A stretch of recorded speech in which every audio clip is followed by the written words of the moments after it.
എൻ്റെ ക്ലിനിക്കിൽ ഭൂരിഭാഗം വരുന്ന പേഷ്യൻസ് ചോദിക്കുന്ന ഒരു കാര്യമാണ് അരിക്ക് പകരം എന്ത് ഭക്ഷണമാണ് ഡോക്ടറെ കഴിക്കേണ്ടത് എന്നുള്ളൊരു കാര്യം. പ്രത്യേകിച്ച് ഈ ഷുഗർ പേഷ്യൻസ്.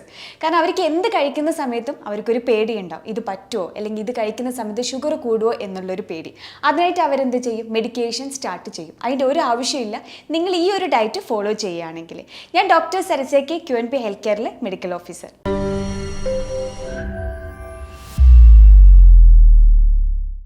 അപ്പോൾ ഫസ്റ്റ് വൺ നമുക്ക് നോക്കാം ക്വിൻവ. അപ്പോൾ ക്വിൻവ എന്ന് വെച്ചാൽ ഒരു ടൈപ്പ് ഓഫ് ധാന്യമാണ്. ഇതിൽ ധാരാളം എസെൻഷ്യൽ ആയിട്ടുള്ള ന്യൂട്രിയൻസ് അതുപോലെ തന്നെ വൈറ്റമിൻസ് അടങ്ങിയിട്ടുണ്ട്. ഒരു കപ്പ് നമ്മൾ ക്വിൻവ കഴിക്കുകയാണെങ്കിൽ 8 ഗ്രാം പ്രോട്ടീൻ അതിൽ അടങ്ങിയിട്ടുണ്ട്. അതുപോലെ തന്നെ ആൻറ്റി ഓക്സിഡൻറ്റ് അടങ്ങിയിട്ടുണ്ട്. ഫൈറ്റോ ന്യൂട്രിയൻസ് ഒക്കെ ധാരാളം അടങ്ങിയിട്ടുണ്ട്. ഇതിൽ omega-3 ഫാറ്റി ആസിഡ് അടങ്ങിയിട്ടുണ്ട്. അതുപോലെ തന്നെ എസെൻഷ്യൽ ആയിട്ടുള്ള അമിനോ ആസിഡ്സും അടങ്ങിയിട്ടുണ്ട്. ഐസോലൂസിൻ, ലൈസിൻ അങ്ങനെ പറയുന്ന 9 എസെൻഷ്യൽ ആയിട്ടുള്ള അമിനോ ആസിഡ്സും ഇതിൽ അടങ്ങിയിട്ടുണ്ട്. ഇതെന്ന് വെച്ച് കഴിഞ്ഞാൽ മാംഗനീസ്, മെഗ്നീഷ്യം അതുപോലെ തന്നെ ഫോസ്ഫറസും കൂടി അടങ്ങിയത് കൊണ്ട് തന്നെ നമ്മുടെ ശരീരത്തിലുള്ള അതായത് ബോണിന് സ്ട്രെങ്തനിങ്ങിന് വേണ്ടിയിട്ടും കൂടെ ഹെൽപ്പ് ചെയ്യുന്നു. അപ്പോൾ നമ്മളൊരു കപ്പ്, പ്രത്യേകിച്ച് ഈ ഡയബറ്റിക് ആയിട്ടുള്ള പേഷ്യൻസ് അവർക്കെന്ന് വെച്ച് കഴിഞ്ഞാൽ ഈ ക്വിൻവ ഒരു കപ്പ് കഴിക്കുകയാണെങ്കിൽ യാതൊരു കുഴപ്പമില്ല. ഇതിൽ ധാരാളം ഫൈബർ കണ്ടന്റ് അടങ്ങിയത് കൊണ്ട് തന്നെ നമ്മൾ ഷുഗർ അതായത് കൺട്രോൾ ചെയ്ത് കൊണ്ടുപോകാൻ കൂടിയിട്ട് കൂടെ ഹെൽപ്പ് ചെയ്യുന്നു. അപ്പോൾ ഇനി ഡയബറ്റിക് പേഷ്യൻസിന് ഒരു രീതിയിലും ടെൻഷൻ അടിക്കേണ്ട, അവർക്ക് കഴിക്കാൻ പറ്റുന്ന ഒരു ടൈപ്പ് ഓഫ് ധാന്യമാണ് ഈ ഒരു ക്വിൻവ ഞാൻ പറഞ്ഞത്. അപ്പോൾ ക്വിൻവ എങ്ങനെ കഴിക്കേണ്ടതെന്നുള്ള കാര്യം ഇനി ചോദിക്കും. അപ്പോൾ അത് നമുക്ക് സലാഡ്സ് ആയിട്ട് കഴിക്കുകയാണെങ്കിൽ യാതൊരു കുഴപ്പമില്ല. അല്ലെങ്കിൽ നമ്മൾ ഈ സാധാരണ റാഗിയൊക്കെ കാച്ചുന്ന പോലെ തന്നെ ജസ്റ്റ് ഒന്ന് ബോയിൽ ചെയ്ത് കഴിക്കുകയാണെങ്കിൽ കുഴപ്പമില്ല. അതിൽ നമുക്ക് കുറച്ച് നട്ട്സൊക്കെ നമുക്ക് ആഡ് ചെയ്യാം. നമ്മൾ എന്താണ് നമുക്ക് ഇഷ്ടമുള്ള ഓപ്ഷണലായിട്ട് ഹെൽത്തി ആയിട്ടുള്ളത് എന്ത് വേണ്ടിക്കും നമുക്ക് അതിലോട്ടേക്ക് ആഡ് ചെയ്യാം. രണ്ടാമത് നമുക്ക് കഴിക്കാൻ പറ്റുന്ന സ്മൂത്തീസ്. അപ്പോൾ സ്മൂത്തീസ് എന്നുള്ള കാര്യം എല്ലാവരും ചിന്തിക്കും ജ്യൂസ് പോലെ കഴിക്കാൻ പറ്റുന്ന, അങ്ങനെ ഒരിക്കലല്ല. സ്മൂത്തീസ് നമ്മൾ കഴിക്കുന്ന സമയത്ത് ധാരാളം എസെൻഷ്യൽ ആയിട്ട് ന്യൂട്രിയൻസും വൈറ്റമിൻസും നമ്മുടെ ശരീരത്തിൽ ഡയറക്റ്റ്ലി നമുക്ക് കിട്ടുന്ന ഒരു കാര്യമാണ്. പക്ഷെ നേരെ മറിച്ച് നമ്മൾ ജ്യൂസ് കഴിക്കുന്ന സമയത്ത് അത് എല്ലാം അരിച്ചിട്ടാണ്, അതായത് ജസ്റ്റ് ഒരു ഫ്രക്ടോസ് കണ്ടന്റ് ആയിട്ടുള്ള വെള്ളമാണ് നമ്മുടെ ശരീരത്തിൽ കയറുന്നത്. അപ്പോൾ ഇങ്ങനെ ഈ ഒരു ജ്യൂസ് കുടിക്കുകയാണെങ്കിൽ ചില ആൾക്കാർ പറയും, പ്രത്യേകിച്ച് ഈ ഡയബറ്റിക് ആയിട്ടുള്ള പേഷ്യൻസ് പറയും, ഞാൻ വൈകുന്നേരം ഒന്നും കഴിക്കാറില്ല, ജസ്റ്റ് ഒരു മധുരം ഇടാതെ ഞാൻ ജ്യൂസാണ് ഞാൻ കുടിക്കാറ് എന്ന് പറയും. പക്ഷേ അതിനെക്കൊണ്ട് യാതൊരു കാര്യമില്ല. കാരണം എന്തുകൊണ്ടാണെന്ന് വെച്ച് കഴിഞ്ഞാൽ ഈ നമ്മൾ കഴിക്കുന്ന ഫ്രൂട്ട്സിൽ എന്തുണ്ടാവും, ഫൈബർ ലോസ്റ്റ് ആയിട്ട് നമ്മൾ ജസ്റ്റ് അരിച്ച് കുടിക്കുന്ന ആ ഒരു വെള്ളത്തിൽ ഫ്രക്ടോസ് ആണ്, അതായത് നമ്മൾ ഫ്രൂട്ട്സിൽ ഉണ്ടാകുന്ന ഫ്രക്ടോസ്, അതാണ് നമ്മൾ ഡയറക്റ്റ്ലി നമ്മുടെ ശരീരത്തിൽ കയറുന്നത്. അപ്പോൾ അങ്ങനെ കയറുന്ന സമയത്ത് എന്തുണ്ടാവും, ഷുഗർ സ്പൈക്ക് ആവാനാണ് സാധ്യതയുള്ളത്. അപ്പോൾ അതുകൊണ്ട് ഞാൻ പറയുകയാണ്, നിങ്ങൾ ജ്യൂസ് വേറെ സ്മൂത്തീസ് വേറെ. അപ്പോൾ നമ്മൾ എന്ത് ചെയ്യുക, സ്മൂത്തീസ് നമ്മുടെ ഡയറ്റിലോട്ടേക്ക് ഇൻക്ലൂഡ് ചെയ്യാൻ വേണ്ടിയിട്ട് ശ്രദ്ധിക്കുക. അത് ഏതായാലും കുഴപ്പമില്ല. ഓവർനൈറ്റ് സോക്ക് ചെയ്തിട്ട് നിങ്ങൾക്ക് ഓട്സ് കഴിക്കാം. അതിലോട്ടേക്ക് നമുക്ക് ആവശ്യമുള്ള ഡ്രൈ ഫ്രൂട്ട്സ് നമുക്ക് 1 2 നമുക്ക് ആഡ് ചെയ്യാം. ഇനി സീസണലായിട്ടുള്ള ഫ്രൂട്ട് 1 അല്ലെങ്കിൽ 2. അധികം ഷുഗറി ആയിട്ടുള്ള, അതായത് അധികം പ്രത്യേകിച്ച് ഈ ഒരു മാമ്പഴം അതുപോലെ തന്നെ ജാക്ക് ഫ്രൂട്ട്, ഇതൊക്കെ എന്ന് വെച്ചാൽ ഓവറായിട്ട് സ്വീറ്റനായിട്ടുള്ള ഫ്രൂട്ട്സ് ആണ്. അത് നമ്മൾ പറ്റുന്ന രീതിയിൽ ഒഴിവാക്കുക. 1 2 ആ ഒരു ടേസ്റ്റിന് വേണ്ടിയിട്ട് കഴിക്കാം.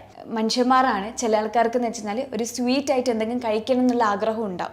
അപ്പം അങ്ങനെയുള്ള ആൾക്കാർക്ക് എന്തുണ്ടാവും, നമുക്കൊരു സ്വീറ്റനിങ്ങിന് വേണ്ടിയിട്ട് നമുക്ക് വേണമെങ്കിൽ മാപ്പിൾ സിറപ്പ് നമുക്ക് ആഡ് ചെയ്യാം. അല്ലെങ്കിൽ നമുക്ക് ഏറ്റവും നല്ല ബെസ്റ്റ് ആയിട്ടുള്ള ഓപ്ഷനാണ് ഡേറ്റ്സ്. അപ്പോൾ ഡേറ്റ്സ് നമുക്ക് എവിടെയാണോ ഷുഗർ താല്പര്യമുള്ളത്, അല്ലെങ്കിൽ ഷുഗർ ആയിട്ടുള്ള ഈവൻ സ്മൂത്തീസ് ആണെങ്കിലും എന്താണെങ്കിലും നമ്മൾ കഴിക്കുകയാണെങ്കിൽ, ഡെസേർട്ടൊക്കെ നമ്മൾ കഴിക്കുകയാണെങ്കിൽ ഡ്രൈ ഫ്രൂട്ടിന് ഡെസേർട്ട് നമുക്ക് കഴിക്കാം. അതൊക്കെ ഹെൽത്തിയാണ്. അതിലോട്ടേക്ക് നമുക്ക് ആഡ് ചെയ്യാൻ പറ്റുന്നതാണ് ഡേറ്റ്സ്. അപ്പോൾ ഇത് നമുക്ക് നമ്മുടെ ഡയറ്റിലോട്ടേക്ക് ഇൻക്ലൂഡ് ചെയ്യാം. ഇത് ആർക്കാണെങ്കിലും, ഈവൻ ഷുഗർ പേഷ്യൻസിനാണെങ്കിലും ആർക്കാണെങ്കിലും നമുക്ക് ആഡ് ചെയ്യാൻ പറ്റുന്ന ഒന്നാണ് ഞാനിപ്പം പറഞ്ഞ സ്മൂത്തീസ്, അതുപോലെ തന്നെ ഡ്രൈ ഫ്രൂട്ട്സ് കൊണ്ടുള്ള ഡെസേർട്ട്സ്. അപ്പോൾ ഇതൊക്കെ. ഇനി മൂന്നാമത്തെ നമുക്ക് നോക്കാം വെജിറ്റബിൾ സലാഡ്സ്. വെജിറ്റബിൾ സലാഡ്സ് ഒന്നിക്ക് നമുക്ക് ബോയിൽഡ് ചെയ്തിട്ട് കഴിക്കുന്നതിന് കുഴപ്പമില്ല, അല്ലെങ്കിൽ നമുക്ക് സ്റ്റീം ചെയ്തിട്ട് കഴിക്കാം. അത് നമുക്ക് എന്താണെങ്കിലും, അതായത് ക്യാരറ്റ്, ബീട്രൂട്ട്, അതുപോലെ തന്നെ കുക്കുംബർ. അപ്പോൾ ഇതിലൊക്കെ എന്ന് വെച്ചാൽ പ്രത്യേകിച്ച് ഈ ഒരു കുക്കുംബറിലൊക്കെ വാട്ടർ കണ്ടൻറ്റ് കൂടുതലാണ്. അപ്പോൾ നമ്മൾ കഴിക്കുന്ന സമയത്ത് തന്നെ നമ്മളെ സ്കിന്നാണെങ്കിൽ അതുപോലെ തന്നെ നമ്മുടെ ബോഡി നല്ല രീതിയിൽ തന്നെ ഹൈഡ്രേറ്റ് ചെയ്യാൻ വേണ്ടിയിട്ട് ഹെൽപ്പ് ചെയ്യും. പ്രത്യേകിച്ച് ഇതിലൊക്കെ കലോറി കണ്ടൻറ്റ് കുറവായതുകൊണ്ട് തന്നെ വെയിറ്റ് ലോസിന് ആഗ്രഹിക്കുന്നവർക്ക് കഴിക്കുന്നതിന് യാതൊരു കുഴപ്പമില്ല. അതുപോലെ തന്നെ ഷുഗർ പേഷ്യൻസിനാണെങ്കിലും അല്പം വെജിറ്റബിൾസ് കഴിക്കുക, സ്റ്റീം ചെയ്ത് കഴിക്കുകയാണെങ്കിൽ ഒരു കുഴപ്പമില്ല. ഇതിലോട്ടേക്ക് അല്പം ഒരു പിഞ്ച് പെപ്പർ അല്ലെങ്കിൽ പിഞ്ച് സോൾട്ട് വേണമെങ്കിലാണ്, അല്ലെങ്കിൽ നമുക്ക് ആഡ് ചെയ്യാൻ പറ്റുക അല്പം ലെമൺ ജ്യൂസും കൂടി ആഡ് ചെയ്യുക. അപ്പോൾ ഇങ്ങനെ കഴിക്കുകയാണെങ്കിൽ ഹെൽത്തി ആയിട്ട് നമുക്കൊരു സലാഡ് നമുക്ക് കഴിക്കാം. ഇത് കഴിക്കുന്ന സമയത്ത് വയറൊരു ഫുള്ളായൊരു ഫീലിംഗ് കിട്ടും. നമുക്കൊരു രീതിയിലും ഗിൽട്ടിയും ഫീൽ ചെയ്യില്ല. ഈവൻ ഷുഗർ പേഷ്യൻസിനാണെങ്കിലും ഏറ്റവും കൂടുതൽ അവർ ആഡ് ചെയ്യേണ്ടതാണ് ധാരാളം ഫൈബർ അടങ്ങിയിട്ടുള്ള ഭക്ഷണങ്ങളാണ് അവരെ ഡയറ്റിലോട്ടേക്ക് ഇൻക്ലൂഡ് ചെയ്യേണ്ടത്. അങ്ങനെ ആഡ് ചെയ്യാൻ പറ്റുന്ന ഒന്നാണ് ഞാൻ ഈ പറഞ്ഞ വെജ് സലാഡ്. ഇതെങ്ങനെ വേണ്ടിക്കും കഴിക്കുകയാണെങ്കിൽ ഒരു കുഴപ്പമില്ല. നിങ്ങൾ ഇഷ്ടം പോലെ നിങ്ങൾക്ക് ആഡ് ചെയ്തിട്ട് കഴിക്കാം. എങ്ങനെ കഴിക്കണം എന്നറിയോ, ഒന്നും നമുക്ക് സ്റ്റീംഡ് ആയിട്ട് കഴിക്കാം, അല്ലെങ്കിൽ ബോയിൽഡ് ആയിട്ട് കഴിക്കാം. ഇത് നമുക്ക് നമ്മളൊരു ഡിന്നറായിട്ട് നമുക്ക് കഴിക്കുകയാണെങ്കിലും ഒരു കുഴപ്പമില്ല. ഇനി പിന്നെ നമുക്ക് കഴിക്കാൻ പറ്റുന്ന ഒന്നാണ് മില്ലറ്റ്സ്. അതിലെന്ന് വെച്ചാൽ ഫൈബർ കണ്ടൻറ്റ് കൂടുതലാണ്, അതുപോലെ തന്നെ കാർബോഹൈഡ്രേറ്റ് കുറവാണ്. അപ്പോൾ ഇതും ഷുഗർ പേഷ്യൻസിന് കഴിക്കുകയാണെങ്കിൽ യാതൊരു കുഴപ്പമില്ല. പിന്നെ നമുക്ക് കഴിക്കാൻ പറ്റുന്ന ഒന്നാണ് സ്വീറ്റ് പൊട്ടറ്റോ. അപ്പോൾ സ്വീറ്റ് പൊട്ടറ്റോ എല്ലാവരും വേക്കും കാർബ് അല്ലേന്ന് വിചാരിക്കും, പക്ഷേ ഇല്ല, അത് കോംപ്ലക്സ് ആയിട്ടുള്ള കാർബാണ്. അപ്പോൾ അത് നമ്മൾ ഡയറ്റിലോട്ടേക്ക് ഇൻക്ലൂഡ് ചെയ്യുകയാണെങ്കിൽ ഒരു കുഴപ്പമില്ല, ധാരാളം വൈറ്റമിൻസ് ന്യൂട്രിയൻസ് ഒക്കെ അടങ്ങിയിട്ടുണ്ട്. അപ്പോൾ ഇത് നമ്മൾ എപ്പോഴും നമ്മുടെ ഡയറ്റിലോട്ട് ഇൻക്ലൂഡ് ചെയ്യാൻ പറ്റുന്ന ഒന്നാണ് സ്വീറ്റ് പൊട്ടറ്റോ.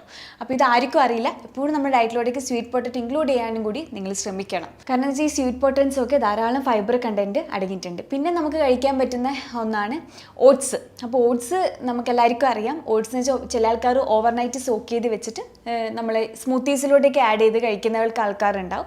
അല്ലെങ്കിൽ നമ്മൾ എന്താ വെച്ചാൽ പാൽ ഒഴിവാക്കുക, പാലിന് പകരം നമുക്ക് തേങ്ങാപ്പാൽ ഉപയോഗിക്കാം. അങ്ങനെ വേണ്ടിക്ക് നമുക്ക് ഓട്സ് കഴിക്കാം. അല്ലെങ്കിൽ നമ്മൾ സാധാരണ വെള്ളത്തിൽ ഓട്സ് കഴിക്കുകയാണെങ്കിൽ കുഴപ്പമില്ല. ഓവറായിട്ട് നമ്മൾ ബോയിൽ ചെയ്യുന്ന സമയത്ത് അതിൻ്റെ ന്യൂട്രിയൻസ് ലോസ്റ്റ് ആവാൻ സാധ്യതയുണ്ട്. അപ്പോൾ എപ്പോഴും നമ്മൾ ആ ഒരു ന്യൂട്രിയൻസ് പോവാത്ത രീതിയിൽ വേണം നമ്മൾ കഴിക്കാൻ വേണ്ടിയിട്ട്. അപ്പോൾ ഷുഗർ പേഷ്യൻസിനാണെങ്കിലും ഇൻക്ലൂഡ് ചെയ്യാൻ പറ്റുന്ന ഒരു ബെസ്റ്റ് ആയിട്ടുള്ളൊരു വെജിറ്റബിൾ ആണ് വഴുതിരിങ്ങ. ഫൈബർ കണ്ടൻറ്റ് കൂടുതലാണ്, ഷുഗർ കൺട്രോൾ ചെയ്യാനും കൂടെ ഹെൽപ്പ് ചെയ്യുന്നുണ്ട്. അപ്പോൾ ഇത് നമുക്ക് നമ്മൾ അവിയലിൽ കഴിക്കുകയാണെങ്കിൽ ഹെൽത്തി ആയിട്ട് നമുക്ക് കഴിക്കാം. അതുപോലെ തന്നെ ഞാൻ നേരത്തെ പറഞ്ഞ പോലെ തന്നെ സ്റ്റീംഡ് ആയിട്ട് അല്ലെങ്കിൽ ബോയിൽഡ് ആയിട്ടുള്ള വെജിറ്റബിൾസിലും നമുക്ക് ഇൻക്ലൂഡ് ചെയ്യാൻ പറ്റും. പിന്നെ നമുക്ക് ഇൻക്ലൂഡ് ചെയ്യാൻ പറ്റുന്ന ഒന്നാണ് സീഡ്സ് ഏതാണെങ്കിൽ ചിയാ സീഡ്സ് ഉണ്ട്, സൺഫ്ലവർ സീഡ്സ് ഉണ്ട്, ഫ്ലാക്സ് സീഡ്സ് ഉണ്ട്. അപ്പോൾ ഇതൊക്കെ എന്ന് വെച്ച് കഴിഞ്ഞാൽ നമ്മൾ ഡയറ്റിലോട്ടേക്ക് ഇൻക്ലൂഡ് ചെയ്യാനും കൂടെ ശ്രദ്ധിക്കുക. എല്ലാം അല്പം വെച്ചിട്ട് വേണം നമ്മൾ ഡയറ്റിലോട്ടേക്ക് ഇൻക്ലൂഡ് ചെയ്യാൻ വേണ്ടിയിട്ട്. ക്വാണ്ടിറ്റി കൂടാതെയും കൂടി ശ്രദ്ധിക്കുക. കാരണം എന്ന് വെച്ചാൽ ഡ്രൈ ഫ്രൂട്ട്സ് ഒക്കെ കഴിക്കുന്ന സമയത്ത് അതിൽ വാട്ടർ കണ്ടൻറ്റ് കൂടുതലാണ്. പിന്നെ ചില ഡ്രൈ ഫ്രൂട്ട്സിലൊക്കെ ഷുഗർ കണ്ടൻറ്റും കൂടുതലാണ്. അതുകൊണ്ടാണ് ഓവർനൈറ്റ് സോക്ക് ചെയ്ത് വെച്ച് കഴിക്കാൻ വേണ്ടി പറയുക. അപ്പോൾ അങ്ങനെ കഴിക്കുന്ന സമയത്ത് അല്പം ഷുഗർ ലോസ് ആവാൻ വേണ്ടി സാധ്യതയുണ്ട്. അല്ലെങ്കിൽ നമ്മൾ കഴിക്കുന്ന സമയത്ത് എപ്പോഴും മോഡറേറ്റ് ലെവലിൽ കഴിക്കാൻ വേണ്ടിയിട്ട് ശ്രദ്ധിക്കുക. അപ്പോൾ ഇങ്ങനെ കഴിക്കുന്ന സമയത്ത് നമുക്ക് ഷുഗർ കൂടാതെ നല്ല രീതിയിൽ ഹെൽപ്പ് ചെയ്യുന്നു. അതുപോലെ തന്നെ ഈ ഒരു സീഡ്സിലൊക്കെ ധാരാളം ഒമേഗ 3 ഫാറ്റി ആസിഡ് ഒക്കെയാണ് അടങ്ങിയിട്ടുള്ളത്. അപ്പോൾ ഇത് കഴിക്കുന്ന സമയത്ത് എന്തുണ്ടാവും, നമ്മൾ സ്കിൻ ഹെൽത്ത് ആണെങ്കിലും അതുപോലെ തന്നെ ഹെയർ ഹെൽത്ത് ആണെങ്കിലും നല്ല രീതിയിൽ മെയിൻറ്റെയിൻ ചെയ്യാൻ വേണ്ടിയിട്ട് ഹെൽപ്പ് ചെയ്യും. ഷുഗർ പേഷ്യൻസിനും നല്ലതാണ്. അപ്പോൾ ഞാൻ ഈ പറഞ്ഞ കാര്യങ്ങൾ നിങ്ങൾക്ക് അത്രത്തോളം യൂസ്ഫുൾ ആയെന്ന് വിചാരിക്കുന്നു. കാരണം എന്ന് വെച്ച് കഴിഞ്ഞാൽ ഒരുപാട് പേര് ചോദിക്കുന്ന ഒരു കാര്യമാണ് എന്താണ് നമ്മുടെ ഡയറ്റിലോട്ടേക്ക് ഇൻക്ലൂഡ് ചെയ്യേണ്ടത്. ഈവൻ ഷുഗർ പേഷ്യൻസിന് മാത്രമല്ല, ആർക്കാണെങ്കിൽ ഒരു ഹെൽത്തി ആയിട്ട് ലൈഫ് സ്റ്റൈലിൽ നമുക്ക് വേണമെങ്കിൽ നമുക്ക് ഇൻക്ലൂഡ് ചെയ്യാൻ പറ്റുന്ന ഒരു ഹെൽത്തി ആയിട്ടുള്ള ഫുഡാണ് ഞാൻ ഈ പറഞ്ഞ കാര്യങ്ങളൊക്കെ. അപ്പോൾ ഇത് നമ്മൾ ഡയറ്റിലോട്ടേക്ക് ഇൻക്ലൂഡ് ചെയ്യുകയാണെങ്കിൽ ഒരു രീതിയിൽ നമുക്ക് വൈറ്റമിൻ ഡെഫിഷ്യൻസി ആയിട്ട് നമുക്ക് തോന്നില്ല. ചില ആൾക്കാർ ഡയറ്റ് എടുക്കുന്ന സമയത്ത് അവർക്ക് പല രീതിയിലെ പ്രശ്നങ്ങൾ ഉണ്ടാവാൻ സാധ്യതയുണ്ട്. ചില ആൾക്കാർക്ക് മലം പോകാൻ ബുദ്ധിമുട്ടുണ്ടാവും.